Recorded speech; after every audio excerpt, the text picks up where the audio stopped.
La problématique des stades demeure d'actualité et l'aspect de la qualité de nos pelouses reste encore au menu. Ce soir, elles seront au commencement de nos échanges avec un expert en la matière. Accueillons le premier invité de ce dernier numéro de la semaine de La Grande Team. Il s'appelle Mr. Eddie Egbe.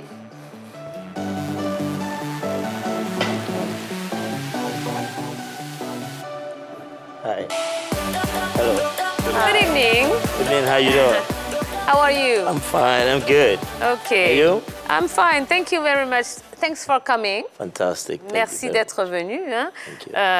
We are very happy that you are here with us Thank you. in La Grande Team. Donc, on est très content que vous soyez avec nous ce soir. Monsieur Egbe, donc, vous êtes un expert en pelouse. You are an expert in grass. D'où vient cet amour, je dirais, pour le gazon? Where does this love for the grass come from? Well, I was virtually born into football, Alors, je suis né dans le football. 21 years as a player's agent. OK, donc il a 15 years into sports construction. alors 21 ans en tant que It's all joueur, born out of 15 passion. ans dans les constructions. Passion for the game. Alors, une vraie Passion passion. to see TV-friendly pitches come to Africa. Uh-huh. Passion to eradicate bad pitches in Africa. Passion to bring the best of playing surface to Africa. Alors, la passion pour le football, la passion pour les terrains et les beaux terrains en Afrique. Voilà. Alors, comment est-ce qu'on devient un expert dans ce domaine? Est-ce qu'il y a des études pour devenir expert en gazon? How do we become an expert in grass? Well, it's not very easy. Like I said, it's born out of passion. C'est une passion. 21 years of managing top players, top Nigerian Alors, 21 players. ans à manager des top players, Top few European players, des joueurs européens. and realizing that in Africa we lack facilities. Alors, il a réalisé qu'en Afrique, il manquait. And then that drove us into wanting to know more about pitches. As an agent, when we take players out on trial, most times, the pitches are very important. Alors, Insurance purpose. pour emmener les joueurs, les bons joueurs à l'entraînement, les terrains sont très importants. Oui. So we realized that most African players, when they go for trial from African leagues, they cannot make an A-grade team in Europe because of the playing surface. So. Alors, on a réalisé que les joueurs qui viennent d'Afrique ont du mal quand ils arrivent en Europe. So playing surface has a very important role in football development. And in Africa we have a lot of raw talents. Alors, en Afrique, on a beaucoup de talent. Most of the African players in Europe today are doing very well. Alors, la plupart des joueurs africains aujourd'hui qui évoluent en Europe se comportent très bien. On ne manque pas de talent. Lack is facilities, top-notch facilities. Exactement. En fait, le problème en Afrique, c'est vraiment le manque d'infrastructures. Playing surface, most especially, because most governments tend to invest on beautiful stadiums. Alors, le problème, effectivement, le problème majeur en Afrique, ce sont les pelouses, parce qu'on investit beaucoup dans les stades. And they tend to forget about the most important part of a stadium, which is Et on the oublie pitch. généralement le plus important dans le stade, c'est la pelouse. If you spend 25 billion naira to build a stadium, and you don't invest a good amount of money to get a top-notch pitch, nobody's going to use your stadium. Alors, on peut dépenser 25 milliards pour construire un stade, mais avec une mauvaise pelouse, personne ne va utiliser le stade. And we're also trying to create an awareness for groundsmen. Stadium facilities owners have to understand that, groundsmen have a very important role to play Alors, in the stadium of today. Voilà, ceux qui s'occupent des pelouses ont un rôle extrêmement important. Because people want to see TV-friendly pitches. And without the groundsmen, it's just impossible. Alors, les gens veulent voir des beaux stades, des beaux terrains, mais sans cette personne qui s'occupe de la pelouse, c'est So impossible. we like to be respected as groundsmen because we play a very important role Exactement. Donc, in a stadium. il voudrait que justement ce rôle soit respecté parce que c'est le rôle le plus important dans le stade. Oui, tiens, justement, lui qui est un expert et qui a tourné un peu sa bosse partout, qui doit se charger de l'entretien de nos pelouses? Alors, as an Selon son expert, expérience. okay, according to your experience, who has to take care of the grass? The groundsmen. The grassman, the groundsman. le jardinier, Oui, le jardinier, d'accord, mais est-ce que cela mais revient... qui est un expert, Qui est un en expert. gazon. Yes. Mais je pense que ça suscite beaucoup de moyens financiers, comme il a signifié tout à l'heure. Donc, est-ce que c'est l'État qui se charge? Est-ce qu'on a, très souvent, c'est une structure privée qui se charge d'entretenir le stade, la qualité de la pelouse? Donc, on aimerait savoir. Alors, he wants to know who is supposed to pay the grassman. Is it the state? Is it the government? Well, Is it a private structure? You see, the owner, usually what happens is, when government invests on, of course, most of the stadiums in Africa is owned by government. Donc, la plupart des stades appartiennent au gouvernement. Most of the time, government don't want to sublet those facilities for concession.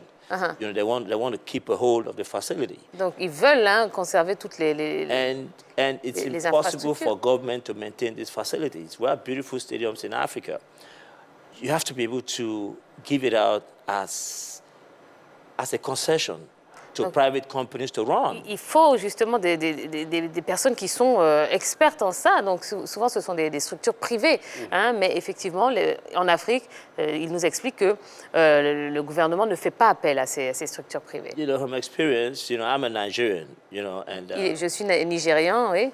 and I see it's very difficult for government to maintain stadium facilities. Et c'est très difficile pour les gouvernements de conserver, d'entretenir justement But les you see, stades. if there's a very good structure in place for maintenance, then it's very easy to take care of the facilities. But most of the time, even when they give out contracts for maintenance to a private company, government changes. A new government can come and decide. Alors, il dit qu'il y a des structures qui s'en Stop occupent. the Et quand contract. on fait appel à ces structures, c'est très facile d'entretenir justement les pelouses des stades.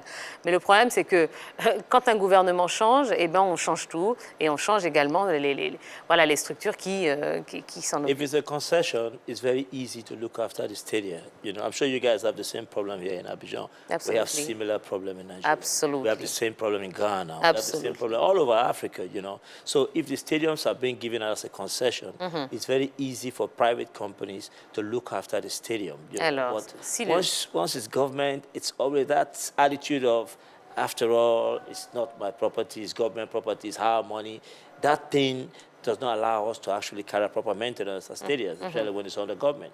If it's given us a concession, trust me, African stadiums will be well prepared like European stadiums. Donc, bon, on a compris, l'idée générale, c'est que si les gouvernements donnaient ça à des structures qui sont expérimentées, spécialisées, eh bien, effectivement, on n'aurait aucun problème pour entretenir nos infrastructures. D'accord. Alors, as an expert, bon, je vais le dire en français d'abord. Donc, vous êtes expert FIFA sur la question. Donc, vous avez eu l'occasion de parcourir l'Afrique et tous ces stades. Pourquoi est-ce qu'on a tant de problèmes à avoir des pelouses fiables ici?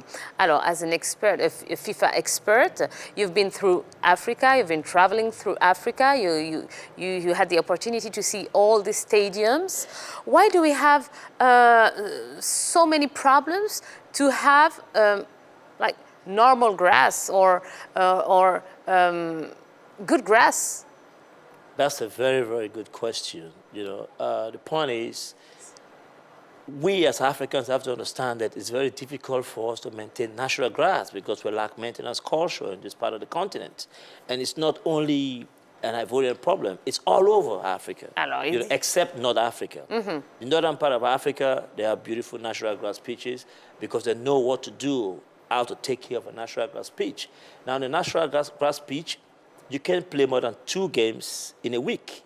Alors, il explique que sur les... Bon, on a beaucoup de problèmes. Il dit que ce n'est pas un problème ivoirien, c'est un problème africain en général. Donc on a beaucoup de problèmes, on a beaucoup de difficultés justement à entretenir et on se rend compte que les pelouses qui ne sont pas fiables, on n'arrive pas à jouer plus de 2 matchs par semaine.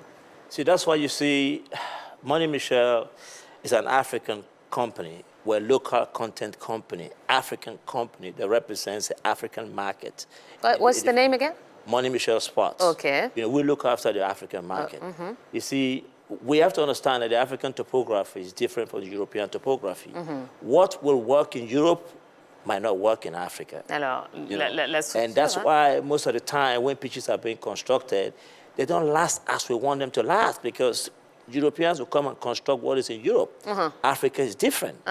It's a totally different topography, different weather. We don't have winter in Africa. We have rainy season and we have dry season in Africa. There's no winter, there's no snow in Absolutely. Abidjan. There's no snow in Nigeria. So what we have is rainy season and dry season. So the African topography, understanding the African topography in our sector is very important. That's why we are pushing for countries to go for sustainable pitches. Pitches that are going to outlive tournaments.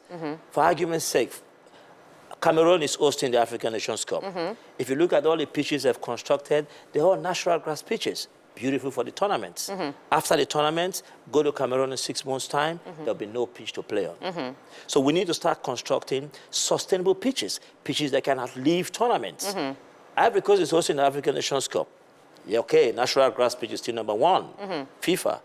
But FIFA, that has also given birth to hybrid pitches. The reason why we have hybrid pitches is because the natural grass pitches are extremely difficult to maintain. Even the Premier League teams in Europe can't maintain 100% natural grass. That's why most of the big clubs have all gone hybrid right now, synthetic mixed with natural grass. You know, and on that grade also, we have 3 types of hybrid. We have the hybrid stitch, which is what we have at the Leicester City Stadium. We have the hybrid natural, which was what was used for the UEFA Champions League. In Turkey. And then we have the hybrid synthetic. Now, I always advise clients, hybrid stitch, hybrid natural, you still have natural element in those synthetic grasses. So if you lack maintenance culture and you can't sustain the maintenance of a natural grass pitch, don't go for hybrid stitch, don't go for hybrid natural, go for hybrid synthetic. In Africa? In Africa, yes. Alors. So if you miss, okay. Pelouse, mais ce qu'il recommande vraiment pour l'Afrique, c'est la pelouse synthétique. Yes. Yes. So the hybrid synthetic is the future for Africa. C'est le futur pour l'Afrique. It's the future for Africa. I mean, I've had it in Nigeria. We're about 8 to 9 pitches, hybrid synthetic. In Enyimba Stadium, Enyimba is one team that's always playing African Champions League. Enyimba qualifies every year in Nigeria to play the African Cup. Absolument. What's come to the worst, they go to Le club d'Enyimba, donc, effectivement, qui joue toute la Coupe africaine. The Enyimba pitch. All the teams that have been to Enyimba pitch to come and play always clap hands for the pitch. Okay. And they always advise that it's a future playing tour for Africa. Alors, il a pris l'exemple de la pelouse d'Enyimba, du stade d'Enyimba, du club d'Enyimba, où effectivement, Enyimba, c'est un club qui joue vraiment toutes les coupes africaines. Il dit qu'à chaque fois que quelqu'un vient jouer sur cette pelouse, eh ben, les gens applaudissent parce que voilà, tout le monde réalise que le gazon synthétique, c'est le futur de l'Afrique. You see, the unique thing about these hybrid synthetic pitches is that they have the same ball behavior with an hybrid natural and hybrid stitch. You can't tell the difference because they're all for speed football, you know. But they're different from natural grass because the ball movement on a natural grass pitch is slower than on an hybrid pitch. On hybrid pitches, the ball movement is very fast. Donc sur les pelouses hybrides, là, ça va beaucoup plus vite. Speed football is the future of playing surface today. Alors, all your players that come from Europe. Le football rapide, hein, c'est le futur. All the players that come from Europe, they're used to playing speed football. So if you take them to a natural grass pitch that's not well cultivated, the ball movement is very slow. Exactement. And it affects their play. Alors, effectivement, donc aujourd'hui, c'est vrai que tout le monde, enfin, la plupart sont sur des pelouses hybrides et que maintenant, quand on ramène les joueurs, que les joueurs viennent jouer donc sur des mauvaises pelouses, eh bien, ils ont beaucoup de difficultés parce que le jeu est beaucoup plus slow, le jeu est beaucoup plus lent, alors qu'aujourd'hui, en Europe, on a un jeu vraiment très, très rapide. Alors, combien ça coûte finalement une pelouse, la pose d'une pelouse hybride par exemple? If we take the hybrid grass, how much does it cost? Well, you know, it's like you want to buy a car.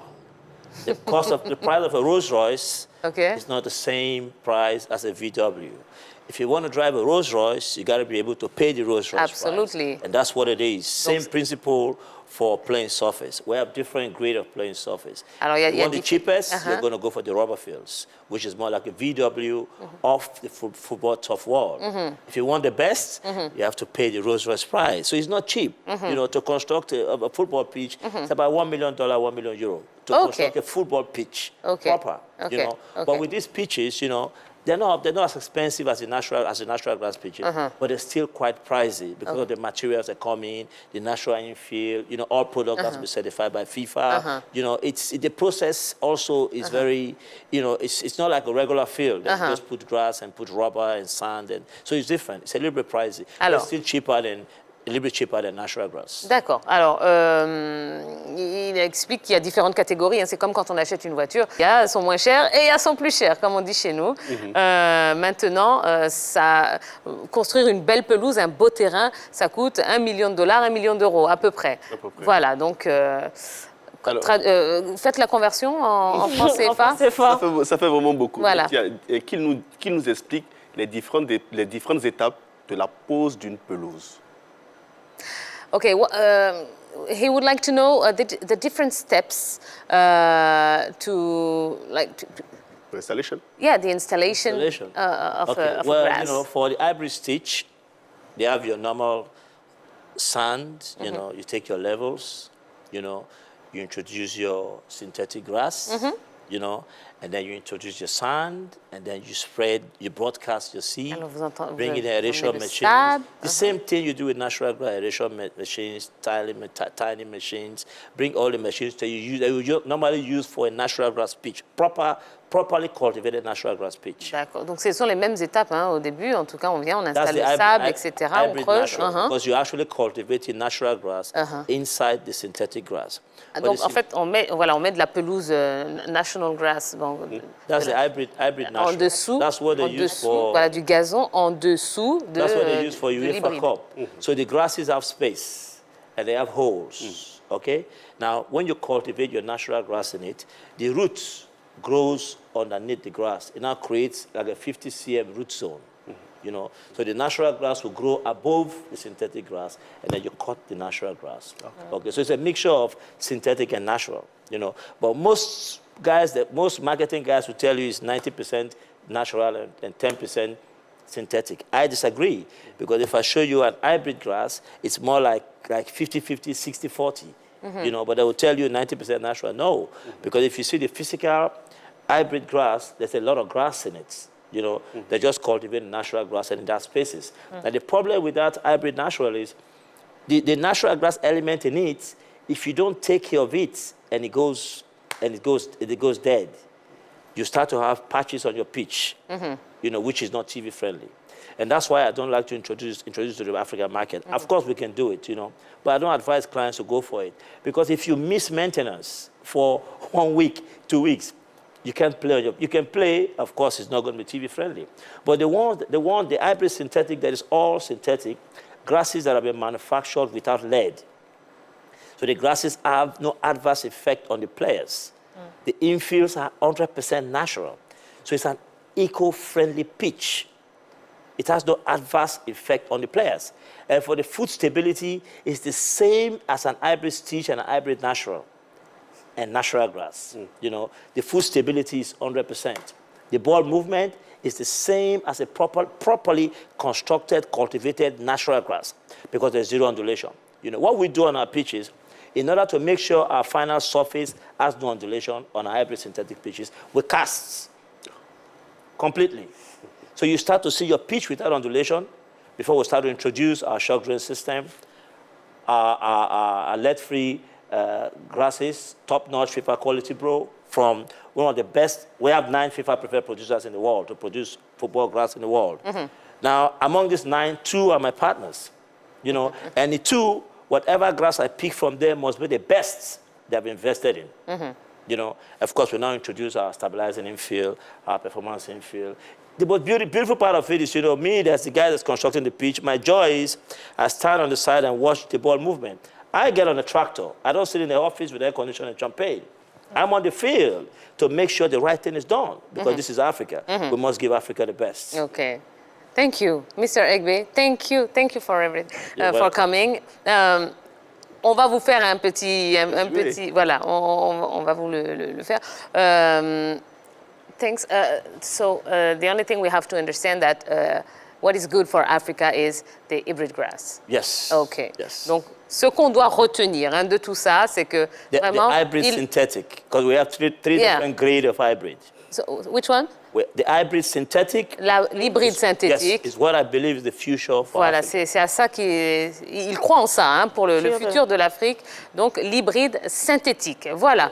Mr. Egbe, thanks for coming. Thank you very much. It was a pleasure. Oh yeah, thank you. Okay. Oh, it was mine. And whenever you want, you come back on the here in La Grande Team. Okay. You have a beautiful studio. I must Thank give you. you. Fantastic studio. Thank you Thank so very much. Thank Don't you for move. having me, man. All right. Thank you. You're very welcome. Don't move. Don't Oh move. really? Okay. Great.